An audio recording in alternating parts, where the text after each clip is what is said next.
boom or trend keeps on shifting. For example, in the 18th and 19th century, we had it in North America and Europe. Now we've had it in China and India. Now the next is going to be Africa.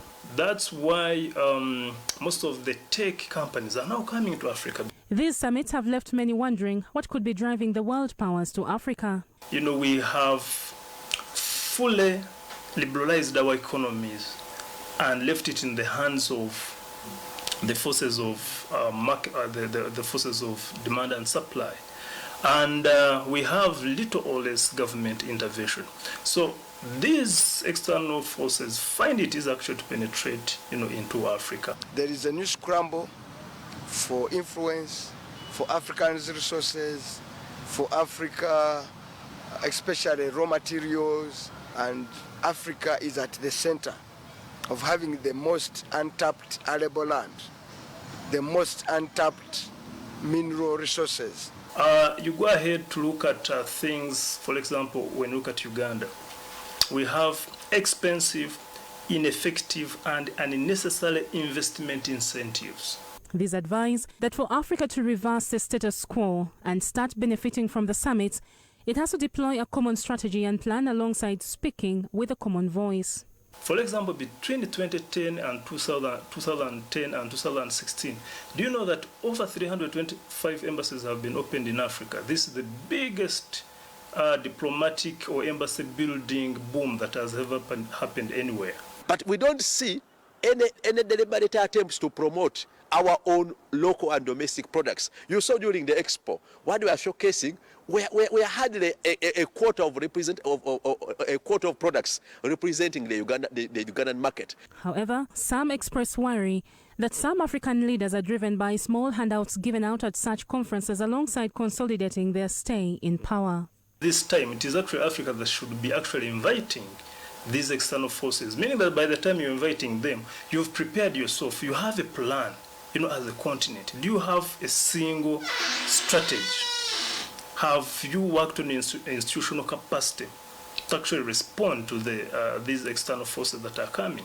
What we are only wondering is, in terms of the political negotiation and bargain, why don't we have an economic bargain? Why aren't we getting results? It might be the lack of goodwill on our country to negotiate better. No, they are there to beg, and then sometimes to ask for commissions and to be part of to play their role as agents of colonialists. Linda Ndumwami, Julius Chitone, NBS, Live at 9. State Minister for Housing Persis Namuganza made no show in the select committee scrutinizing evidence forwarded by legislators over allegations of her misconduct. The committee that has started examining the evidence to establish if anything amounts to a prima facie case will now proceed without her. Shamim Nabakoza reports. On Monday, we are going to invite your client on Monday. I'm sure you have heard.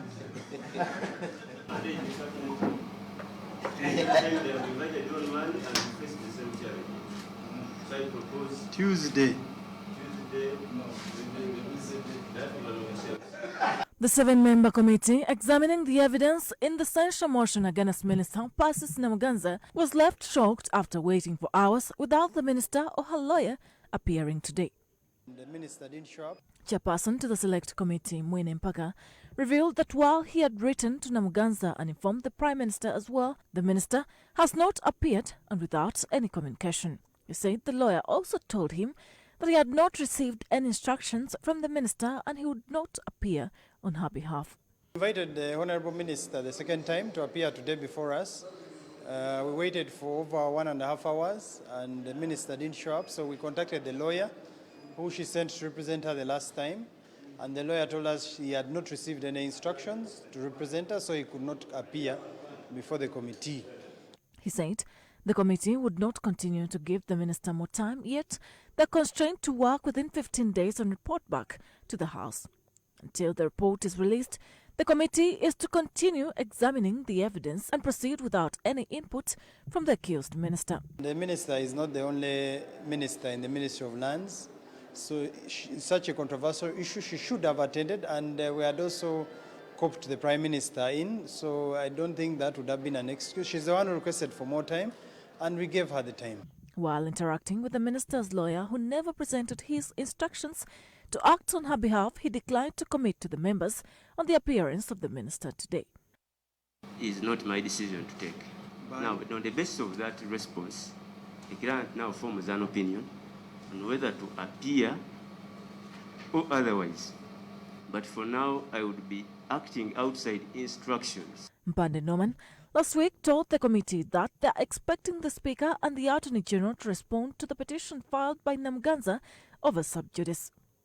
The accused also told the committee that the time being given to her is not enough to offer justice. We're going to start evaluating the evidence effective today to see which evidence is admissible and which one is not.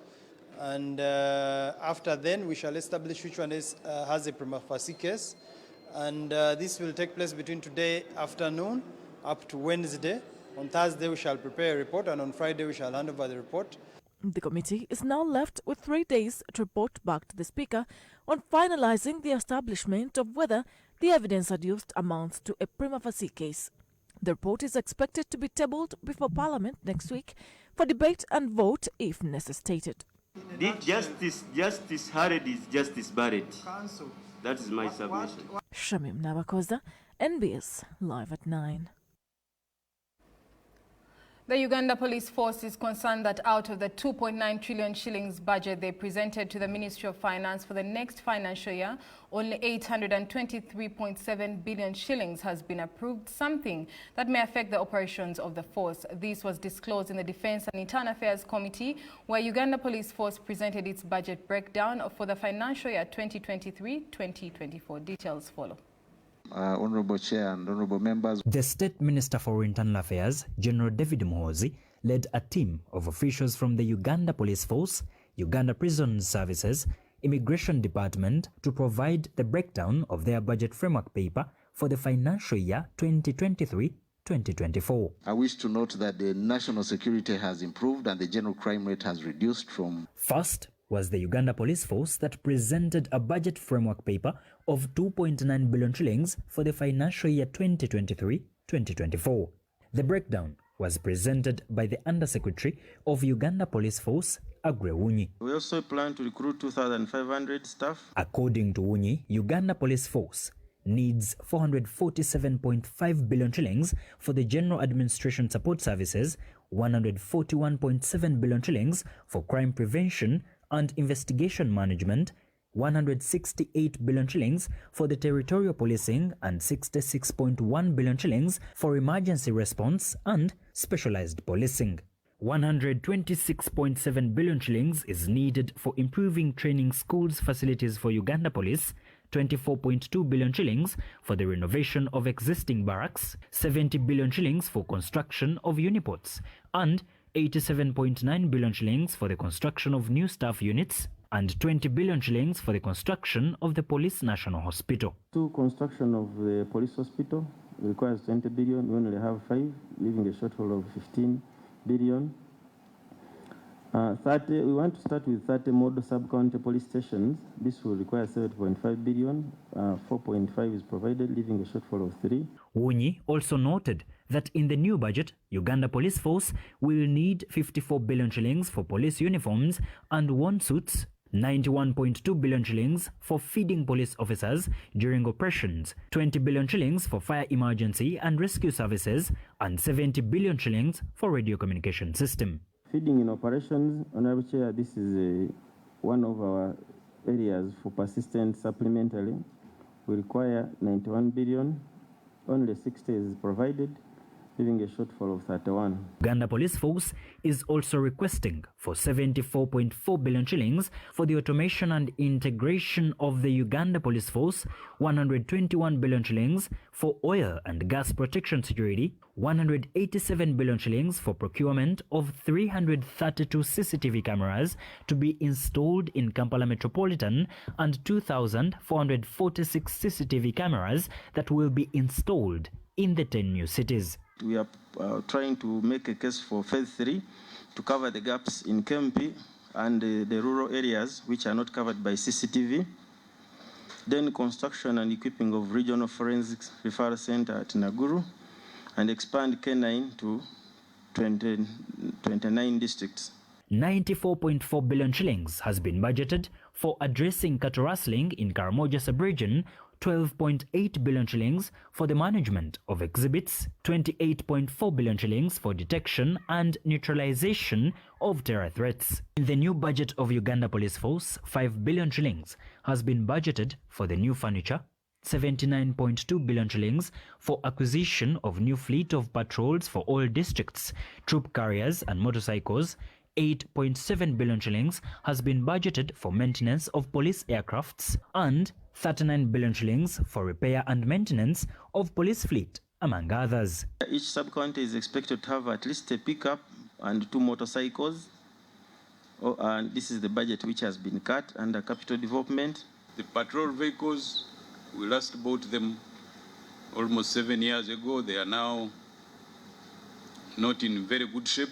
However, the issue of salary enhancement of police officers generated a serious debate among legislators in the committee. So, what percentage of the budget that you are proposing this year is going to CID? For me, that is my passionate now. Madam Chair, I don't think it is the best to take the police the way they are. They need assistance, Madam Chair. Alex Mugasha, Sam Iwanda Mugabi, NBS. Live at 9. A section of opposition members of parliament admit the infighting and divisions within the National Unity Platform.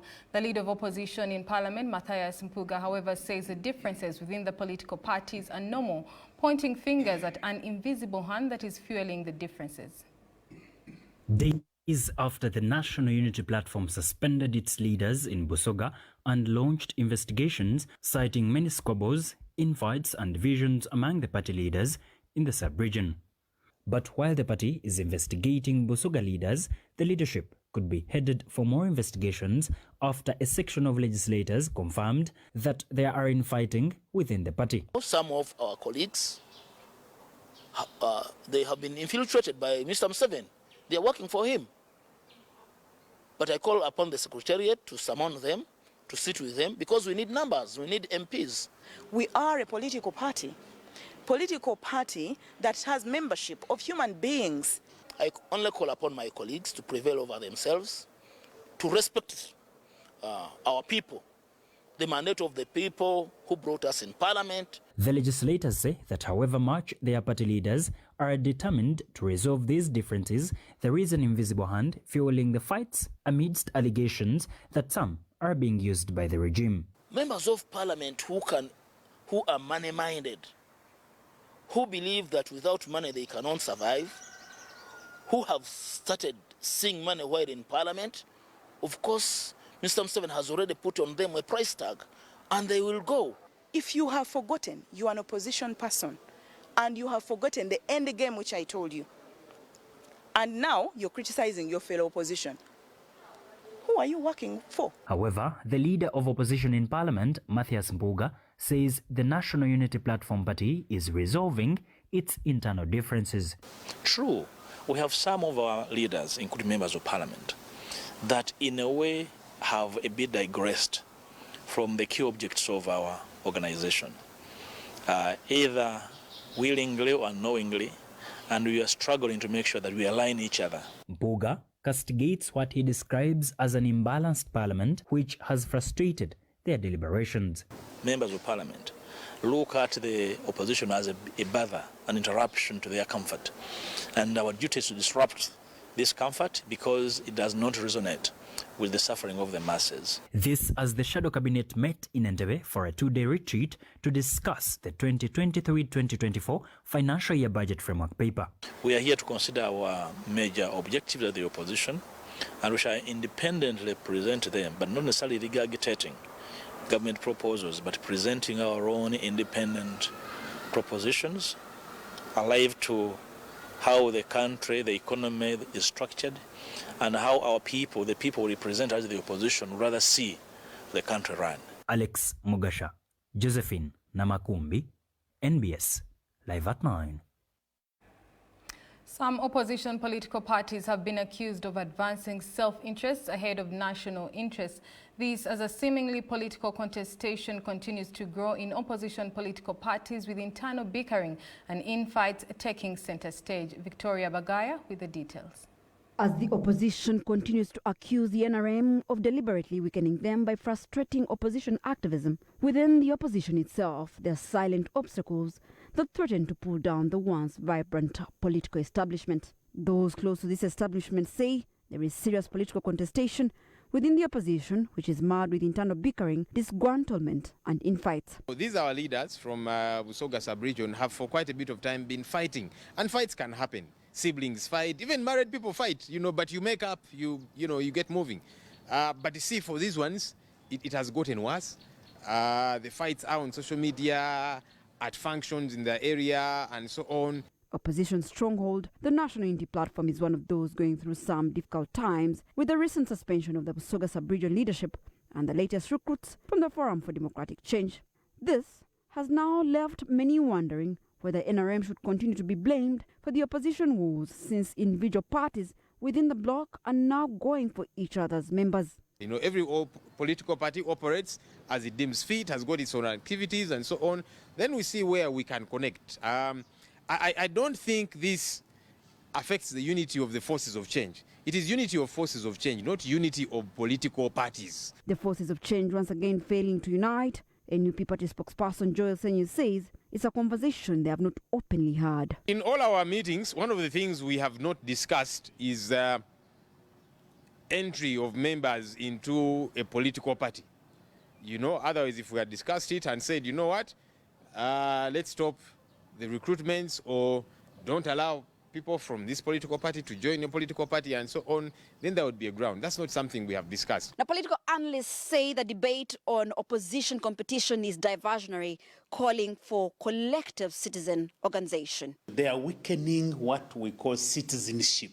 Conversation is irrelevant in a situation where an NRM guy, a DP guy, a NUP guy, an FDC guy, a Catholic, an Anglican, an Adventist, a Munyankole, a Muganda, a Mutor, all of you go to broken healthcare infrastructure.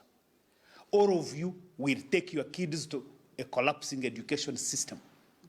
All of you drive on collapsed roads. So it doesn't matter. Political analyst Godbert Mushabe says, given the current political circumstances, the opposition is maneuvering for survival. But with all the hardships the opposition is undergoing, shouldn't they be harmonizing other than antagonizing? Future of Uganda that we desire as a generation cannot be delivered through an election. The elections under NRM and Museveni, as we know them, cannot deliver the future. And the sooner we recognize that, the better. In other words, elections in this country can only be used to achieve a different objective. Opposition strongman, retired Colonel Kizza Besigye, admits that the opposition has elements of selfishness. We have a challenge of many would-be leaders, elites, pursuing, yes, maybe national interests, but their main focus being on how they advance their personal careers and personal, advancement.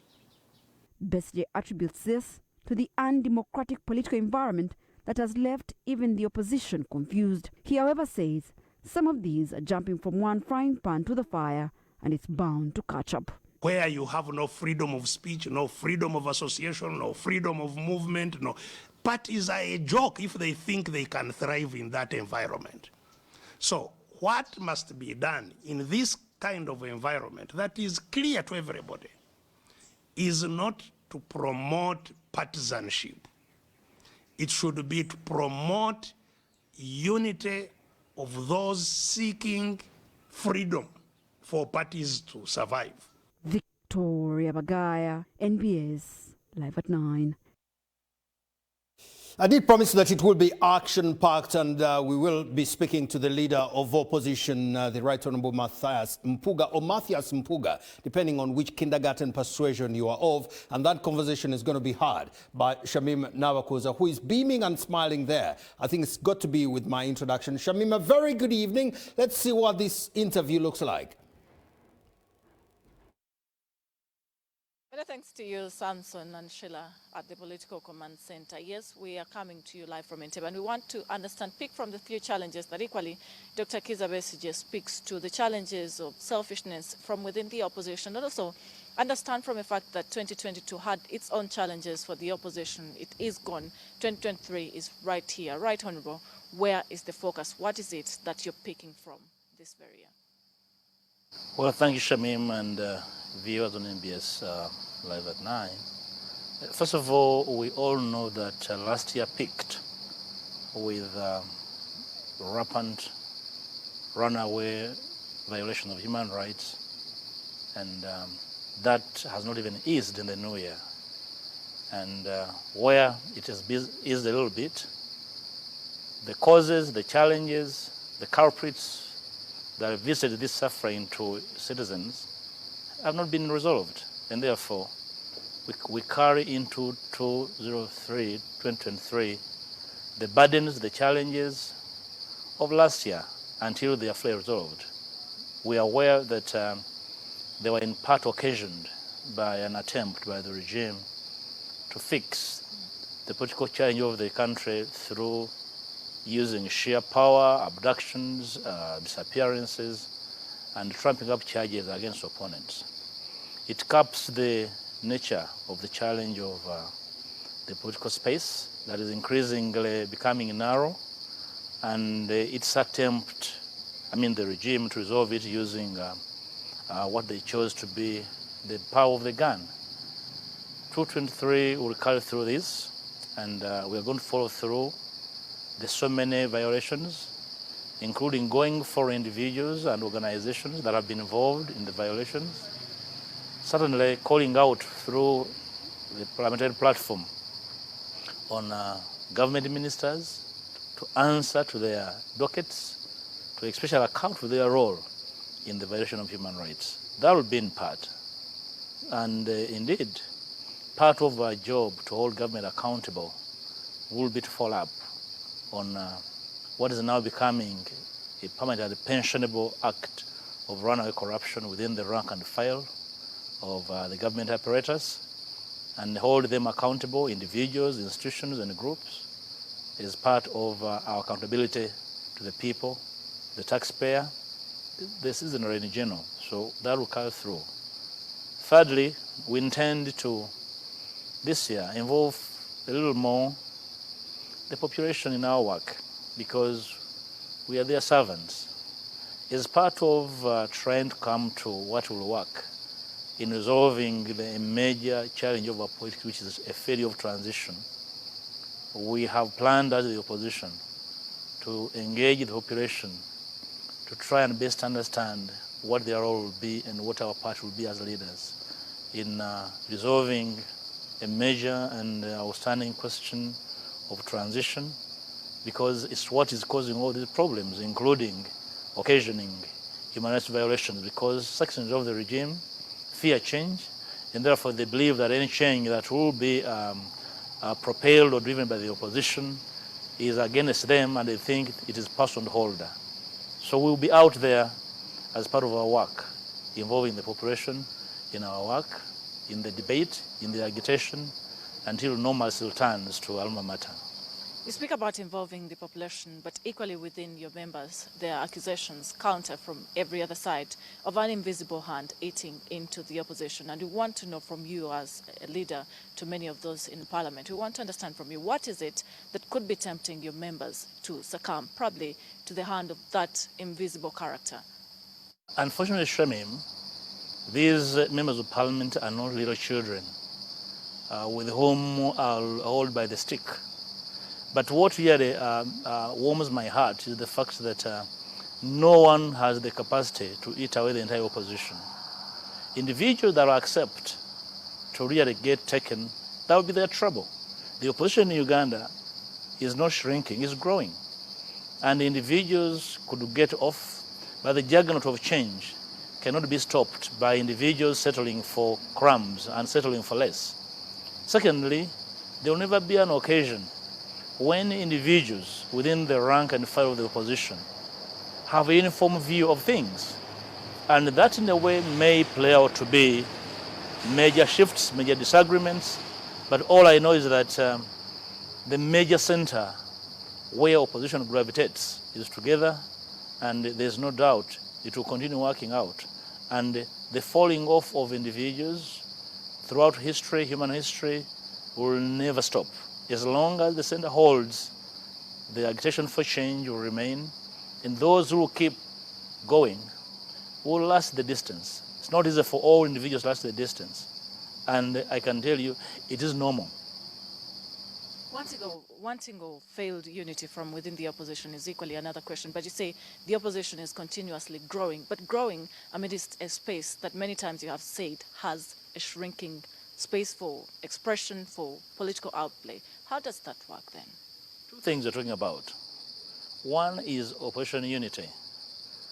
Over the last 1.5 years for which I've been the leader of the opposition, there's no doubt my term began with a lot of agitation from the rank and file in Parliament, because I assumed office at the backdrop of a bad, of an acrimonious, violent election, which also involved the change of guard at Parliament on the leadership of the opposition.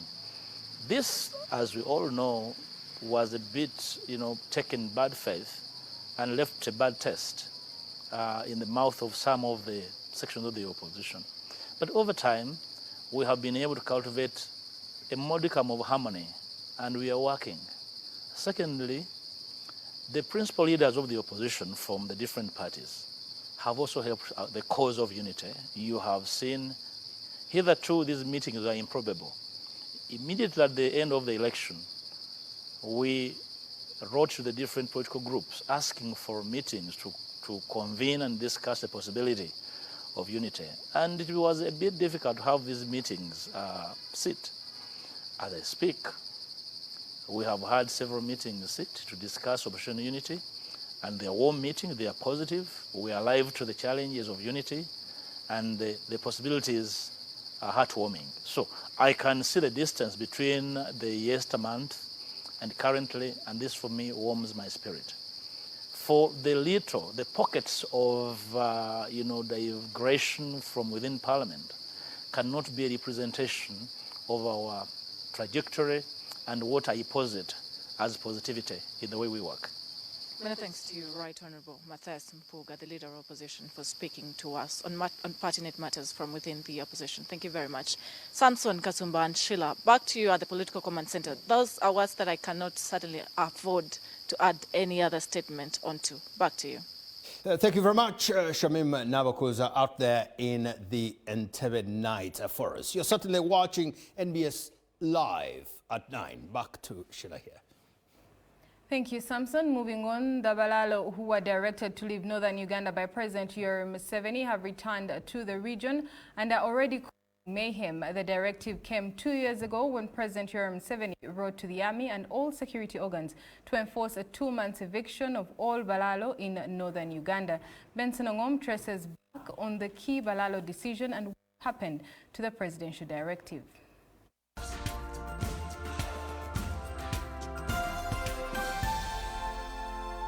The president has given guidance. In 2021, the president directed General David Muhoozi, Bride Ramirama, and Bwogo Ngola in the dockets of CDF, Minister of Defense and Agriculture respectively to oversee the eviction of all Balalos from northern Uganda. In his directive, the president prohibited movement of cattle without local government authorities approval. Cattle owners must move cattle in land with water and well fence. Movement of animals in people's land is illegal and those found must be arrested. A 2-month ultimatum to those who do not meet the thresholds. To date, these directives remain in paper with little done to help the situation. For instance, in the district like Amuro, Pade, some of the Balalos have gone ahead to beat locals trying to protect their land. Recently in Amuru, a people-led initiative saw thousands of animals move out of people's garden in a bid to tame illegal grazing. In 2021, the president gave a directive for all Balalos to leave northern Uganda, specifically Acholi sub-region and also parts of West Nile. But what is being seen recently are trucks carrying animals coming into this part of the region. The question is the president directive still standing or not? According to Regional Police Commander Damali Nachura, they are defeated since there's a lot of fraudulent land transfer.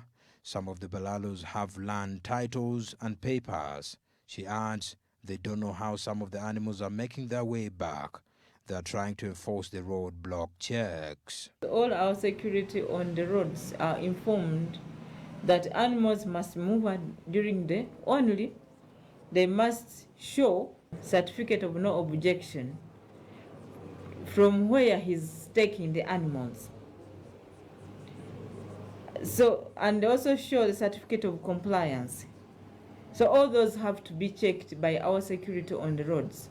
So if they have come back, I don't know where they have been hiding and where they passed. The very government that should be protecting the people from the Balalo are complicit in the whole equation. So it takes a lot of effort, local effort, in protecting the people who the Balalo are affecting. RDC whip for Acholi sub-region, Osborne Cheng, admits challenges in implementing the Balalo eviction, but says the biggest issues are the collaborators and community who want to frown and sell land which are not theirs. There are people who are dealers. They move around, go get money from these individuals, and at the end of the day, you are bringing them where there is no land. But Acholi Parliamentary Group is blaming security forces for their reluctance in enforcing the directive on Balalo. I have a strong feeling that the Balalos cannot move on their own, come and settle if someone is either not behind them or someone is not quietly coordinating them. Most of the times you find that their cows, the animals they come with, come to destroy the crops and the livelihood of our people. Why are the animals traveling back to Acholi in the night? Number 3, what are the security surrounding these troubles? To the chair, Acholi Parliamentary Group, government has 1 month to respond to the Balalo crisis as dry season sets in. This coming week, we are on the floor of Parliament. We will give the government a period of 1 month. If they can't remove the Balalos from this region, then we have to apply our local method. And the local method is very simple. To make sure we get ourselves organized, we get our own youth to deal with this problem. The Kekwara Acholi says the Balalo present is an external threat that will see Acholi farmland taken as local leaders watch from distance, doing nothing to help the communities. Our children, our grandchildren will have no place. Our economy is going to be ruined by these people because our farmlands are being taken over by cattle. Minister for Economic Monitoring Beatrice Akori says the presidential directive has been clear and blames RDC and security officers for not doing enough to help the population. The power lies with them. They have district security committee headed by the RDC who should take initiative immediately to evict those Balalos who are coming back again. Hundreds of animals continue to enter the region at the watch of security, yet the presidential directive is still operational. Question is, with the dry season setting in, what will remain for the locals in their community? Benson Ngom, NBS, Live at 9.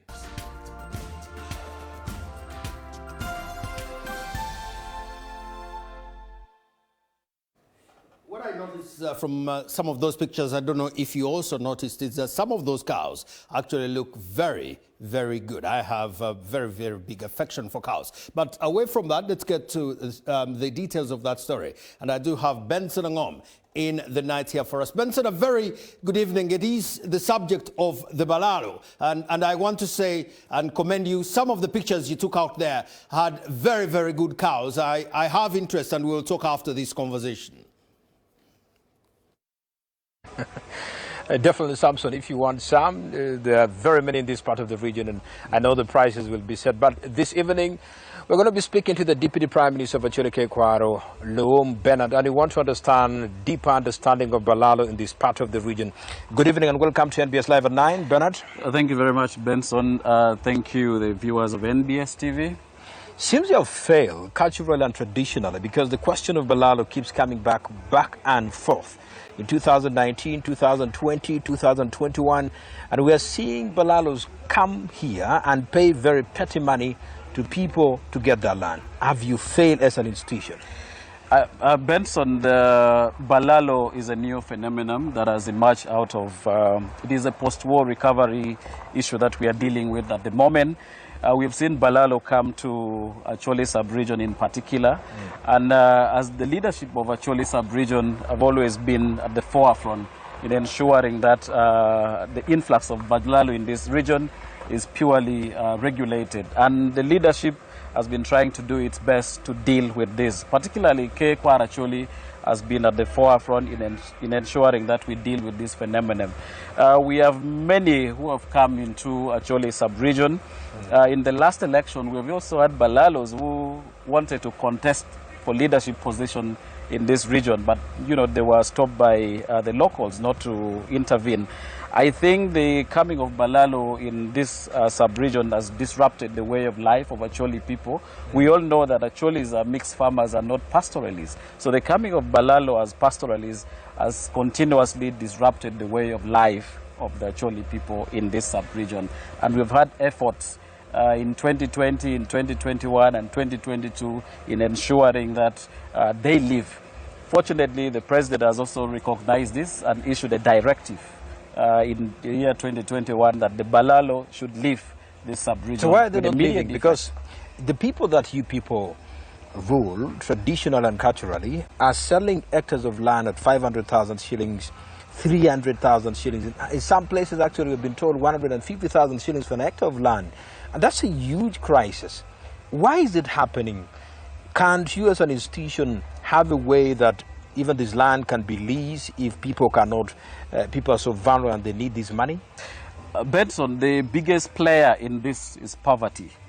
Coming out of the war with very unclear economic options, people have resorted to selling their lands. During COVID, it was even worse, that over thousands of acres of land were sold to Balalo.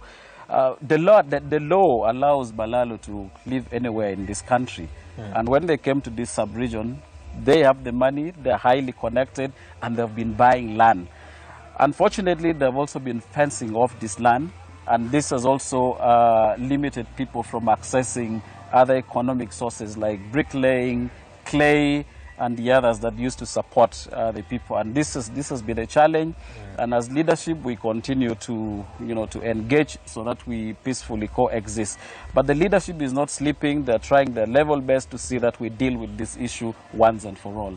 Thank you, Bernard. Again, it's a conversation we need to keep having back and forth because the question of Balalo, today I was in town, the trucks are still coming, the directive is standing, nobody seems bothered, the police is saying we are trying, but where are these trucks coming from? Is a conversation we shall continue. Thank you for joining us this evening. Thank you very much. The Balalo question is not just for the leadership, but it requires an holistic approach to ensure that we resolve it once and for all. Thank you, Bernard. Thank you very much. Again, Samson, we have been speaking to the Deputy Prime Minister of Kekwaru Acholi, an institution that, again, rules all of us as part of this region and people who come from this institution. The question of Balalo is a huge one. They're coming, they're buying land cheaply, 100,000, 200,000, 500,000, an acre of land.